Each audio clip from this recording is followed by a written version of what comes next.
ఈ పరకామణి కేసు అసలు ఆశ్చర్య కలిగించే కేసు నిజంగా. ఈరోజు నిజంగా పరకామణి అనేది అసలు కేసు ఏంది అని ఒకసారి చూస్తే, ఆ రోజు హుండీ డబ్బులు లెక్కిస్తూ లెక్కిస్తూ చిన్న చోరీ, 9 నోట్లు, $9 వర్త్ 72,000 ఇండియన్ కరెన్సీ, $9 నోట్, అది చోరీ, లెక్కిస్తూ చోరీ.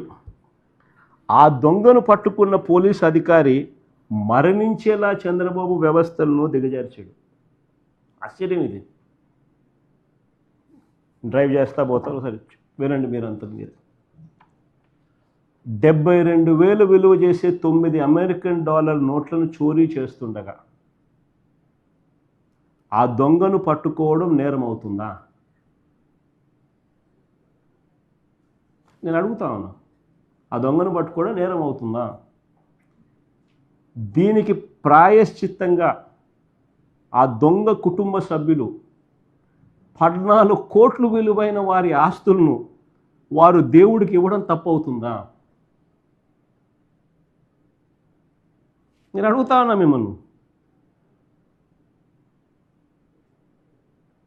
దీనికి ప్రాయశ్చిత్తంగా ఆ దొంగ కుటుంబ సభ్యులు 14 కోట్లు విలువైన వారి ఆస్తులను వారు దేవుడికి ఇవ్వడం తప్పవుతుందా?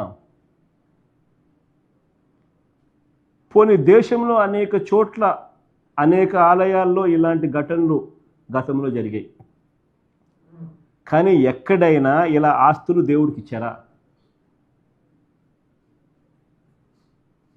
నేను అడుగుతా ఉన్నా, అందరినీ ఆలోచన చేయమని అడుగుతా ఉన్నా. ఈ దొంగ దొరికినప్పుడు కేసు నమోదైంది, తిరుపతి కోర్టులో ఛార్జ్ షీట్ వేసినారు, మెగా లోక్ అదాలత్ కోర్టులో కేసును పరిష్కరించారు. అన్ని కోర్టుల పరిధిలో ప్రాపర్ కోర్ట్ ప్రొసీజర్తో, అంటే జరగాల్సిన జ్యుడిషియల్ ప్రాసెస్ అంతా జరిగింది.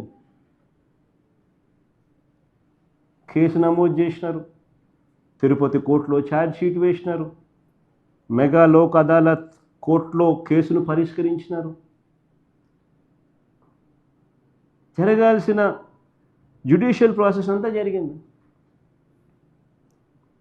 ఇందులో ఏదైనా సాంకేతిక పరమైన ఏదైనా అంశాలు ఏమైనా ఉంటే దర్యాప్తు చేసుకోవచ్చు, తప్పులేదు. కానీ రాజకీయం కోసం, రాజకీయాలు మనసులో పెట్టుకొని ఈ ఘటన జరిగినప్పుడు అక్కడ చైర్మన్గా వైవి సుబ్బారెడ్డి ఉన్నాడనో, అక్కడ చైర్మన్గా భూమన కరుణాకర్ రెడ్డి ఉన్నాడనో, వాళ్ళ మీద బురద జల్లాలని తప్పుడు స్టేట్మెంట్ల కోసం, తప్పుడు స్టేట్మెంట్లు ఇచ్చే విధంగా ఇవ్వాలి అని అక్కడ పనిచేస్తా ఉన్న బీసీ పోలీస్ అధికారిని వేధించి, వెంటాడి, బెదిరించి, చివరకు ఆయన చనిపోయేలా చేసి, దాన్ని కూడా వక్రీకరిస్తూ ఆ మరణానికి ఎవరో కారణం అంటూ ఎల్లో మీడియా చేత ఫేక్ కథనాలు రాయించడం ఎంత మటుకు ధర్మం అని అడుగుతా ఉన్నా. ఇది ఎంత మటుకు సమంజసం అని అడుగుతా ఉన్నా. నేను అడుగుతా ఉన్నా మిమ్మల్ని కూడా, మీ ద్వారా రాష్ట్ర ప్రజలందరూ కూడా చూడమని అడుగుతా ఉన్నా. దొరికిన దొంగ జిఆర్ స్వామి మఠంలో క్లర్కుగా 30 ఏళ్ళ నుంచి పనిచేస్తూ ఉన్నాడు. ఆ దొరికిన దొంగ 30 ఏళ్ళ నుంచి జిఆర్ స్వామి మఠంలో క్లర్క్గా పనిచేస్తూ ఉన్నాడు. పరకామణి లెక్కింపులో ఎన్నో సంవత్సరాల నుంచి పాల్గొంటూ ఉన్నాడు.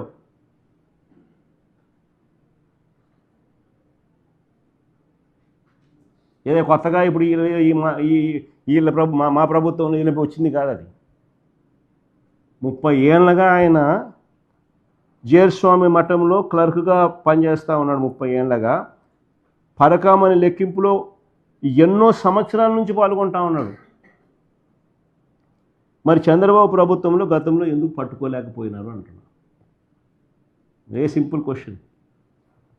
దొంగను మేము పట్టుకున్నాం, మీరు ఎందుకు పట్టుకోలేకపోయినారు? చంద్రబాబు నాయుడు అడుగుతాను సూటిగా. చంద్రబాబు నాయుడు ఇంకొక క్వశ్చన్ కూడా అడుగుతాను. మేము వచ్చాక మేము ఎందుకు పట్టుకోగలిగినాం తెలుసా? ఎలా పట్టుకోగలిగినాం తెలుసా? మేము వచ్చాక తిరుమల హుండీ డబ్బును లెక్కించే పద్ధతిని లెక్కించే ప్రక్రియను ఇంకా పారదర్శకంగా చేయగలిగాం. ఏకంగా దేవుడి సొమ్ముని దొంగల పాలు కాకూడదని 23 కోట్లు ఖర్చు పెట్టి కొత్త బిల్డింగ్ కట్టినాం. 23 కోట్లు ఖర్చు పెట్టి పరకామని కొత్త బిల్డింగ్ కట్టాం. అత్యాధునిక కెమెరాలతో నిఘా వ్యవస్థ ఏర్పాటు చేసినాం. దాన్ని సీఎం హోదాలో నేను స్టార్ట్ చేశాను, ప్రారంభించాను. ఫిబ్రవరి 5, 2023 నుంచి ఆ బిల్డింగ్ పూర్తి స్థాయి ఆపరేషన్స్ స్టార్ట్ అయినాయి. పాత భవనంలో అరకొర సీసీ కెమెరాలు ఉండేవి. రికార్డింగ్ క్వాలిటీ కూడా తక్కువే, బ్లైండ్ స్పాట్స్ ఎక్కువ. వాటినన్నింటినీ మారుస్తూ కొత్త భవనంలో మేము 360 degrees కవరేజ్తో 4K HD CCTV వ్యవస్థలు, హైబ్రిడ్ నైట్ విజన్ కెమెరాలు, ఎక్కువ రోజులు డేటా ఉండేలా multi team real time monitoring systems ఇవన్నీ తీసుకొచ్చినాం. ఇవన్నీ చేసిన తర్వాత April 4, 2023 ఫిబ్రవరి 5, 2023 నుంచి బిల్డింగ్లో పూర్తి స్థాయి ఆపరేషన్ స్టార్ట్ చేసినాం. April 4, 2023లో దొంగతనం చేస్తూ ఈ వ్యక్తి పట్టుబడ్డాడు. చెప్పండి, ఎవడు మంచోళ్ళు? ఇంత గొప్ప వ్యవస్థను సృష్టించినందుకు మాపై నిందలా?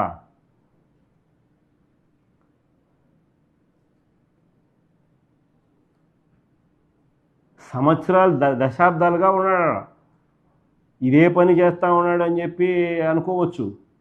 చంద్రబాబు నాయుడు హయాంలో ఎవడు పట్టుకోలా, జరుగుతుంది.